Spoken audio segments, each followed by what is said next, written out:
Baik, bismillahirrahmanirrahim. Assalamualaikum warahmatullahi wabarakatuh. Di sini saya ingin melanjutkan terkait dengan reaction atau mengomentari terkait dengan tugas akhlak tasawuf. Di sini saya ingin mengomentari salah satu dari mahasiswi teman kita, yaitu saudari Martini, yang membawakan judul tentang peran akhlak tasawuf dalam pembentukan masyarakat damai dan beradab. Jadi maksudnya di sini adalah bagaimana kita dididik dan diajarkan oleh materi akhlak tasawuf ini untuk menjadi orang yang beradab, yang cinta damai kepada masyarakat dan atau dalam bersosial. Di sini bagaimana sih peran akhlak tasawuf itu dalam perdamaian dunia ini? Di sini saudari Martini menjelaskan bahwa pentingnya mempelajari akhlak tasawuf ini untuk perdamaian dunia, apalagi di era modern ini sangat krusial. Banyak sekali tantangan-tantangan yang harus kita hadapi di era modern ini, terutama terkait tentang politik, tentang ras. Itu pun menjadi salah satu alasan mengapa sering terjadi pecah belah antara manusia maupun antara umat. Terus ada agama, terlalu fanatik dalam agama, itu juga di era modern ini menjadi salah satu PR kita. Kenapa sih agama ini kok bisa membuat kita berpecah belah? Bahkan yang satu agama pun bisa terpecah belah hanya karena terlalu fanatik tadi. Di sini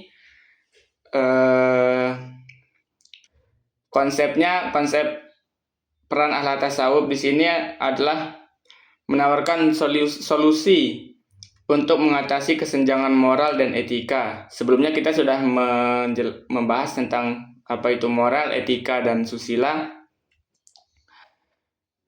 dengan menekankan pembersihan hati dan peningkatan spiritual sebagai landasan bagi pembentukan karakter mulia. Dalam kehidupan modern yang penuh dengan dinamika dan kompleksitas, masyarakat dihadapkan pada berbagai persoalan moral, sosial, spiritual. Kemajuan teknologi dan globalisasi di satu sisi membawa kemudahan dan keterbukaan, namun di sisi lain juga melahirkan krisis nilai, individualisme, dan meningkatnya perilaku intoleransi dalam kekerasan.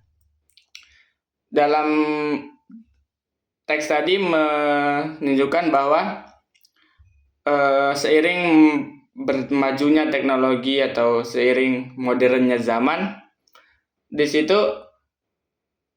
terdapat bahwa kemajuan teknologi ini bisa membuat kita berpecah belah atau bisa membuat kita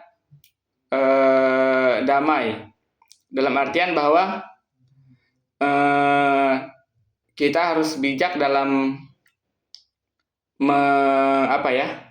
kita harus bijak dalam menggunakan teknologi yang semakin modern ini agar tidak terjadi hal-hal yang tidak kita inginkan, seperti itu. Akhlak tasawuf berakar pada ajaran Islam yang mengatakan penyucian hati atau tazkiyatun nafs, pengendalian diri, dan penanaman sifat-sifat mulia seperti sabar, ikhlas, kasih sayang, dan rendah hati. Disitulah peran akhlak tasawuf untuk menciptakan kedamaian, yaitu dengan mengajarkan penyucian hati dan pengendalian diri dan penanaman sifat-sifat mulia. Jadi akhlak tasawuf ini kan berakar dari ajaran agama yang mengajarkan kita arti bersosial, arti sabar, terus hati dari pengendalian diri dari hawa nafsu. Itu ketika kita sudah memahami itu dan mengamalkan itu, insya Allah tidak akan terjadi perpecah belahan antar manusia di muka bumi ini. Terus di sini beliau menambahkan bahwa bagaimana implementasi alaq tasawuf ini dalam menjadikan kedamaian di dunia ini. Implementasi alaq tasawuf dalam kehidupan masyarakat menekankan penerapan nilai-nilai spiritual yang membimbing manusia untuk hidup selaras dengan diri sendiri, sesama, dan Tuhannya. Dalam konteks sosial, ajaran alaq tasawuf tidak berhenti pada aspek kontemplatif dan ritualistik semata, tetapi bertransformasi menjadi perilaku nyata yang memancarkan kedamaian. Sini kesimpulannya adalah alaq tasawuf memiliki peran yang penting untuk membentuk masyarakat yang damai dan beradab melalui ajaran tentang penyucian jiwa dan tazkiyah atau tazkiyatun nafs dan pengendalian diri dari hawa nafsu. Tasawuf menuntun manusia untuk menumbuhkan keikhlasan, kesabaran, dan kasih sayang sebagai dasar moral kehidupan. Komentar dari saya pribadi adalah